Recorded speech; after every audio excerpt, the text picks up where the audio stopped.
I am making this series of videos about the hymnals that are in my wake, so to speak, for several reasons. One is that some of you guys have wanted to know more about my oddly trip through life, and this is one way of organizing it. Another way is it reminds me of how easily I fall into, shall I say, responsible ignorance, especially if there is a little bit of flattery involved. And also because it provides a sort of boots on the ground story of a lot of the turmoils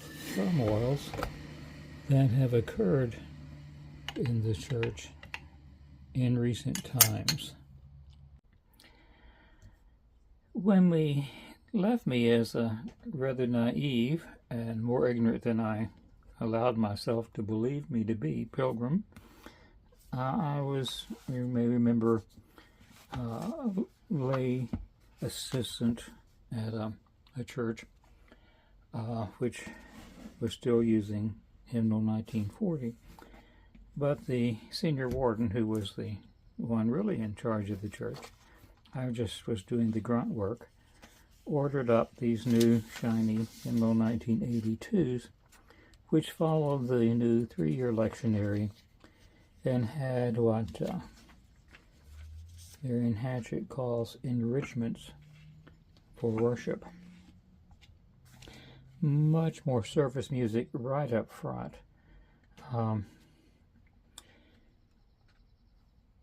Hymns for the daily office, then hymns for the church year, then morning, evening ordination hymns for just about every occasion. And I have to admit that well, my admission doesn't make it so. It is quite a good hymnal for the 3-year lectionary. And by that time, I had read Hippolytus and Dom Gregory Dix and the official commentary on the book of 1979 Book of Common Prayer, and I was convinced that this was the way to go. And my senior warden in vestry put me up for a candidate for becoming a priest, kind of what they call it, for postulancy. And at that time, the diocese in which I lived, the Diocese of Tennessee, was about to be divided up into 3 dioceses, so things were a little bit up in the air, and this will become more important. But the suffragan bishop, who had actually confirmed me, with whom I discussed the possibilities of being a priest, suggested that I do 2 things. One, enroll at the local Presbyterian seminary. At that time, although there were not enough Presbyterian students to keep it alive, most of the students were Methodist, and there was a big Methodist studies program. And you can see the variety of settings that are in this really quite magnificent book. And Bishop Gates intended to crank up an Episcopal studies program at that school. And there was one other Episcopal student besides me. And he also said that I should go to Swanee for their doctorate program in the summertime. So I enrolled simultaneously with Bishop Gates' blessing as a master's student and a doctoral student. And let me tell you, I like both, but when I got to Swanee, I felt that I was in hog's heaven. You might see this as a pun when I tell you how humbled and excited I felt sitting in, I think it's in Augustine's chapel, one warm June afternoon, late June afternoon, because that chapel had been given to the university by the Bishop of Arkansas. And, you know, I got to study with the guy who had written the commentary on the hymnal. I mean, well, on the prayer book. And things were going along fine for quite a while, and we got a new bishop. And by that time, they also had a new rector. And so I was redundant because, as it turned out, the first rector at the church in which I had been assistant had not been taking a salary all those years.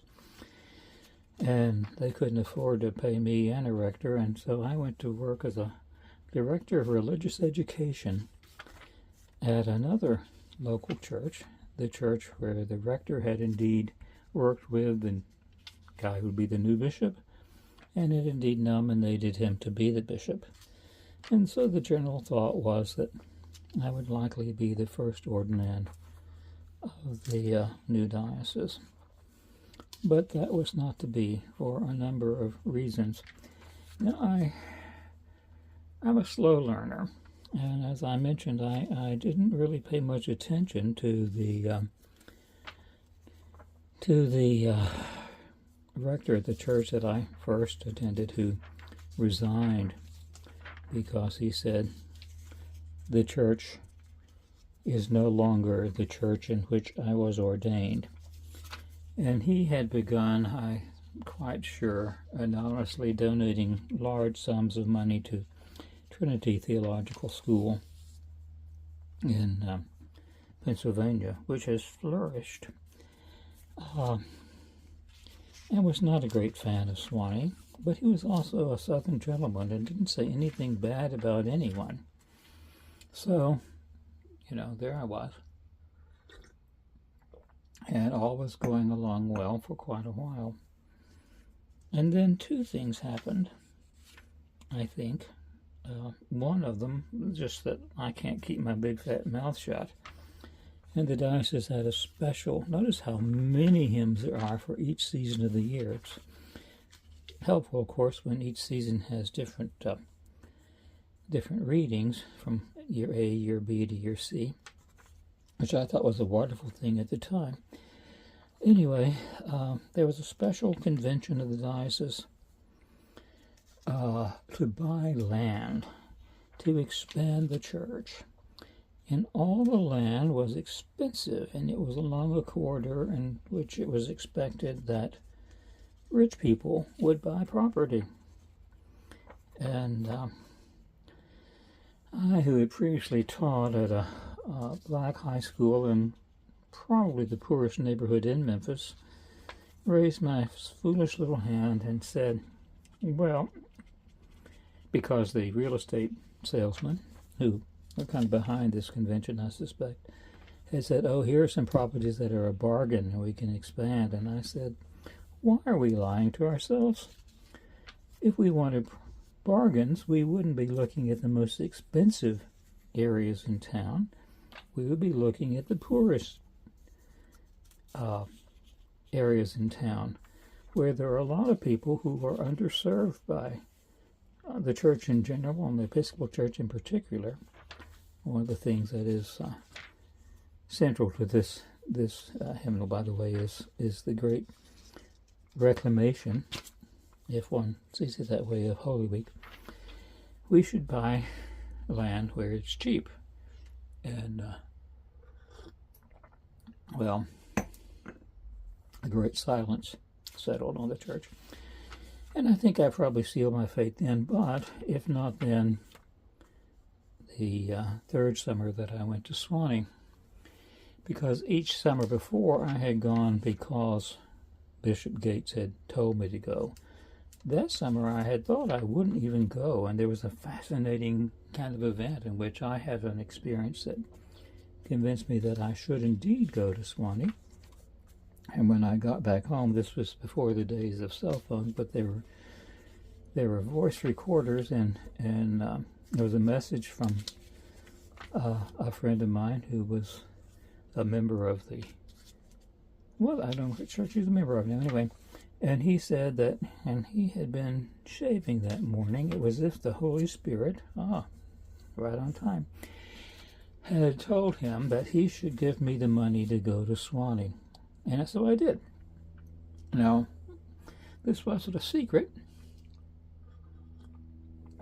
In fact, the fellow for whom I've been working as a DRE and who had nominated the bishop knew I was going. While I was up there, he had sent me a letter. Those were the old days, saying, would you please do this little bit of research for me? So I did, and I mailed a packet of information. Those were the days when you didn't just photograph things on your phone and in PDFs. I had to make Xerox copies and mail them. But at that time, he was working at the diocesan office. I also, at that time, had begun to understand parties in the church, that thing about which C.S. Lewis warns us so much. And I had become friends with the chaplain of the university, who was the chaplain also of All Saints Chapel, which is the building of the Hymnal.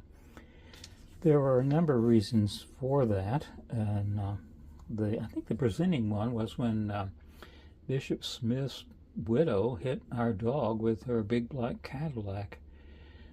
Bishop Jones, Bayard Hale Jones, Mrs. Bayard Hale Jones, and the Millsaps had taken the dog to the vet and so forth, and anyway, we started worshiping. I and my family started worshiping there. And I did not realize, there was little snickers about what was going on at All Saints Chapel. Is not quite up to snuff. Not quite according to the suggested procedures of the School of Theology. But I didn't realize how much, how deeply that lack of love, shall we call it, lasted. There was also another interesting example. There was a fellow there who was back from being a missionary in confirmation is a bit different in the New Prayer Book too, in Africa, and he had only 2 pairs of pants, 2 clerical shirts, and 1 dashiki. Now, no one at the seminary would wear their clericals around the campus while they were, as it were, on vacation, so they made great fun of him, and they also thought that he, being a missionary, was certainly imposing the white man's culture on Africa. It's fascinating, I think, that now Africa is sending missionaries to this country to reinvigorate white man's religion. Anyway, so at my annual 4th of July smoking of pork loin, some of the party on the seminary side were notable for their absence because I had too many members of the party on the chapel side. And I should have also paid attention to what the chaplain, now Bishop Millsaps, had to say about what was going on in the church, because he had been there longer than I, and he was one of the people, again, some of the most faithful Episcopalians that I have known have left the Episcopal Church to the continuing Anglican Church. But I didn't, because my eyes were dazzled by all the stones of the temple, so to speak, and the luminaries. Anyway, I soon found out that I was in trouble with the bishop because he had, this is one of those, if it isn't required, is forbidden messages. He had not, in fact, I haven't even talked to him about going to Swanee that summer, and I think properly he was in his authority, as a, he was in charge of these things, but he had seen the letter that I had sent to his canon, my friend, and said, "What's Dale doing at Sewanee?" And shortly after that, there was a moratorium placed on ordinations in the new diocese. And again, I think that's probably the right action for him to have taken, because despite their talk about buying property, the diocese was shrinking, and there were fewer and fewer people attending Episcopal seminaries. The idea that I had been going to a Presbyterian seminary had apparently not been one of his favorites, and there needed to be some adjustments to the budget, shall we say. Anyway, so there I was, almost educated, expecting to become a priest in God's one holy Catholic and Apostolic Church. And well, there was still that Methodist Studies program back in Memphis, and the doctorate program, which I was, oh my goodness, another interesting coincidence, in which I was studying. The doctoral program at Sewanee was a joint program with Vanderbilt, which is a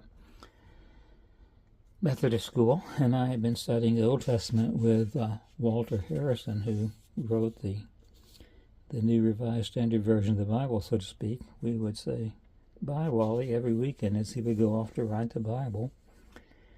And so when I told this story to my Methodist friends back home, they said, "Well, hey, we'll take you in."